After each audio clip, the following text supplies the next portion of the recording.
Meta. A lot of misconceptions around this word, and I don't mean the weird reptilian guy.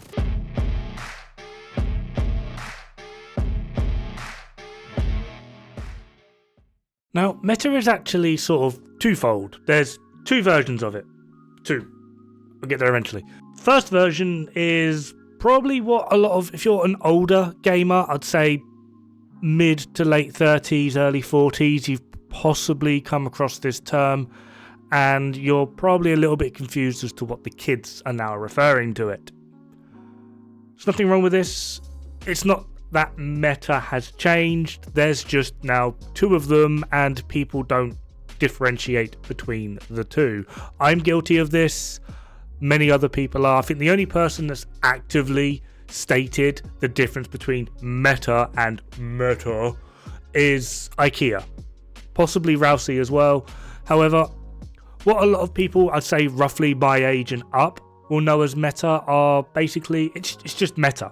That's literally, it means meta, it is meta. There's nothing else to it. And what meta is quite simply community agreed best builds to do X, Y, Z. They are typically, especially in games like The Division or a variety of other PvE games where the purpose is to kill something, these are typically builds that offer you the best possible chance for killing quickly, easily, and efficiently. It's not so much about survivability, because the survivability literally comes from a room full of dead people won't shoot back. That's the idea. Then there's meta, which is META, most effective tactics available. This is where a bit of misconception comes in. See, annoyingly, when it comes to meta, the first one, people like to just add anything and everything to this list, which is simply not true. That is not how meta works. You can't just make a video or make a Reddit post or go on the Division 2 Discord and type in, hey look guys, I made the new meta. That's not how it works at all. It needs to be tried, it needs to be tested, it needs to be put through the paces. Is it efficient? Is it clean? Is it quick? There are a lot of things that go into this, and you'll typically find that the higher DPS or higher damaging setups are what are going to be considered meta. There's a variety of these. I have covered quite a lot of them in my best in slot series. However, there's a difference between what's meta and what's best in slot. Ideally, what is behind meta is essentially what is going to be the top tier focal point of damaging, killing. For this, at the moment, in terms of AR, it's Focus FAMAS with fast hands. In terms of SMG, it's now Ouroboros. In terms of shotgun, it would either be the Super 90 if you want to go the DPS route, or if you want to go the Headhunter route and just stick to pure alpha damage, MH70. There are a few variations that you can do, but when you come down from here, you enter the best in slot series from top tier to, essentially they're still top tier because they're best in slot, but after that you fall into what you would call the off meta. Now, I am hoping on doing a video. I need Hutchler to get back to me because I'm pretty sure, or at least he has connections to people that have tracked this throughout. I want to do a sort of like a documentary of these are all the past metas from when the game started to now, essentially, and we can go over them, why they were meta, what made them meta, how they played, how they performed. And I'm pretty sure if you've been playing the Division 2 for quite some time, the only one of these that really stood out was Berserker Clutch Negotiator. Who misses that? Especially now, imagine if we could add Sledgehammer into it, the amount of fun that we could have. But I just want to give a quick brief overview of what the meta has been as far as my memory allows. Initially, it was Punch Drunk, because it had something like 47% damage to elites. Yes, damage to elites was a thing. Contractors, Foxes, and the M1A. Then with the introduction with Dark Hours, we were introduced to two things mainly. The M1A meta moved to being Aces and Eights with the SVD, as well as Eagle Bearer.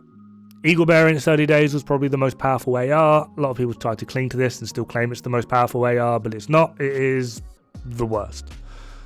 Well, now at least. At the time, Eagle Bearer was OP as all hell, along with the aces and eights with SVD. This basically became, I'm aware the SVD isn't a rifle, but this basically became the new rifle setup. We did still have the M1A hanging around, but aces and aces mostly took the thunder from it. While this was happening, and the developers realized just how powerful aces and aces was, and at the time, negotiators being terrible, these two basically got buffed and nerfed respectively to basically swap places. Aces and eights went out the window, negotiators became some absolute monster. It basically came down to a point of when you've got 10% or less or something, or like when your armor breaks, you would throw a grenade that would instantly detonate on the enemy that broke your armor. Cooldown was like 3 seconds, which basically meant, remember your armor breaks, you launch a homing missile at them, add in clutch, which repaired armor, and then berserk, which gave you up to 50% total weapon damage depending on how low your armor was. I think it was 50%. So basically, the lower your armor was, the more damage you did with your weapon. You had clutch to repair your armor, and if you needed a break from repairing your armor because things were damaging you too much, it's okay. Every time your armor broke, negotiators would launch a grenade or something. Yeah. So the DPS meta became, I believe it was SMGs, the Vector mainly, with negotiators, clutch and berserk. And then the aces I think was still hanging around at this point, but when aces was completely nerfed, it went back to being the M1A. For ARs, we did still have the P416 as well as Eagle Bearer.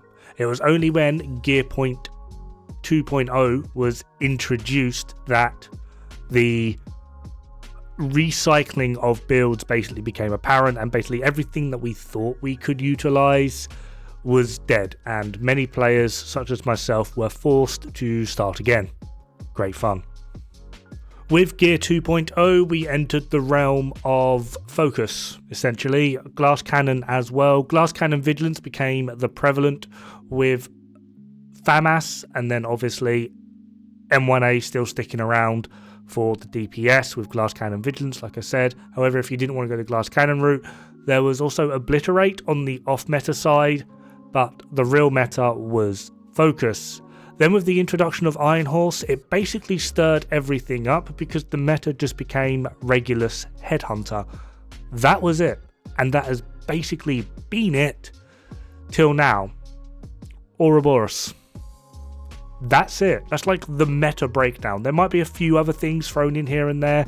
Some things did move up and down, but nothing really competed with the metas that I have just spoken about overall.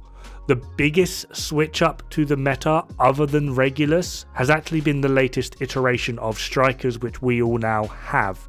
Mainly just because originally missing a shot consumed stacks, so you had to be not only deadly accurate, you also needed to get a decent fire rate on the go, which basically killed Strikers. It's only since its recent rendition, where we have Strikers as we now know and love it today, where Strikers really actually entered the forefront of the meta DPS. I could add in here the original iteration of Heartbreaker, which was absolutely stupid and broken and busted and all of the owies. However, this was very clearly bugged and was soon fixed. Now, of course, within this as well, we can kind of loosely add in things like St. Elmo's. Now, depending on who you ask, Elmo's either is or isn't a meta AR. See, the problem with Elmo's is it's actually done nothing to shake up the meta. It just didn't. If you wanted to compare St. Elmo's at its best, 4-piece Strikers, Coyote's Mask, a Cheska chest with Obliterate, versus what FAMAS can do at its best, which is Coyote's Mask, 4-piece Strikers, and then Pristine Example, which is its meta setup for Perfect Focus, Elmo's can do nothing to keep up. In the same regard, you could put a G36 on with Perfect Focus, and a G36 will still outperform St. Elmo's. Admittedly, some would argue this isn't a fair comparison because they're two separate builds. We're comparing Obliterate versus Focus, which I get it, that's fair. However, that's also the point. You can't utilize Perfect Focus, which is the meta talent with St. Elmo's. So technically speaking, although St. Elmo's did allow some areas of strikers, negotiators, etc., to become a bit more popular, get people into sort of like the meta side of doing DPS, it worked quite well. It really did help push the forefront of strikers, negotiators, etc. However, it actually didn't shake up the meta. It is a very good AR, it's a very powerful AR, but it's done nothing to shake up the meta. So by that definition, Elmo's isn't really a meta AR. It's a very powerful AR, but it's not meta. Now this then leads us to hopefully the understanding that all of these, wherever they are, all of these are wrong. Maybe not wrong, but bollocks. Now I kind of get it, simply just because obviously we need views. Everyone needs views. Like that's how a lot of people earn money. But simply just stamping the words new meta on something doesn't actually make it meta. Arguably, yeah, like the meta is like a general consensus among the community. But at the same time, it's not a popularity contest. This is meta, not prom. Okay? Most of the time when I inspect players, they've got at least 2 blue cores. Blue cores are not meta, but the majority of players that I see run blue cores. It's not popularity that makes meta. It's not the most common build that makes meta. Just because you see a lot of people running Elmos or running measured doesn't make them meta. What makes something meta is its overall usability, utility, as well as its DPS. Sadly, a lot of things in this regard within the game become kind of redundant. Now we enter the realm of META, most effective tactics available. Now, although these can have a role within missions and open world, typically this kind of becomes a redundant term for the vast majority of us. I've only come across this term, well, I've come across this term overall many times, but in terms of like coming across this term as a use case within the game, twice. And the reason for this is simply this will only really have a presence or a use when you start doing speedruns. What is the most effective tactic available for you to get through X mission in the shortest amount of time? And in this area, you will probably, if you actually looked into it, be absolutely amazed at what some of these builds are. Like, the vast majority of them, you wouldn't think to run in your wildest dreams, but because we're trying to go for a speed run and get the most out of a setup to do the exact specific thing that it is required to do in the most effective way possible, some of these builds are beyond bizarre. Just to give some example of these, I contacted the crazy German, Ronan, obviously, and he sent me a few of his. So we've got a one-shot speedrun build that has the ability to self-overcharge. We also have a FI build that allows its team to stay alive while buffing and debuffing the enemies for legendary capital. We have a Iron Horse Aqueducts build, 3-piece strikers, perfect focus, vigilance and coyotes. And then finally, just to show, we have an ongoing directive build that allows us to get a self-overcharge while buffing the team. This is the one-shot boom, or one of the one-shot boomer builds. They, at first glance, they don't make sense. You wouldn't see them anywhere else, but these are effectively META, meta, most effective tactics available, because they're designed to do a very specific thing as fast as humanly possible. Just for example, I do know this build quite well, so we're going to talk about it. Sleipnir, with its buff of Perfect Frenzy, it's one of the highest DPS weapons in the game, with the optimal range that you need to be able to sit back and damage those pipes. Those pipes are health damage. They do not take effect from crit. They only take effect from essentially what is going to be a raw buff. This explains both of the chest and backpacks. Obviously, Perfect Focus, the highest individual buff in the game. The second being the Petrov backpack. We're using an MG with Vigilance. Problem solved. Strikers weirdly doesn't actually take effect when hitting these pipes, so we don't want the 4-piece. We just need the weapon handling as well as the fire rate. From here, we're going to use Coyotes, simply just because it's going to be proccing the long range buff. However, crits do not apply to these pipes. It's quite strange. Anyway, hopefully this has broken up the meta versus meta difference, as well as I'm hoping as well it should highlight how just because a video has the new meta thrown all over it doesn't actually mean it's the new meta. Have fun, good luck, don't die. It's bad for the health.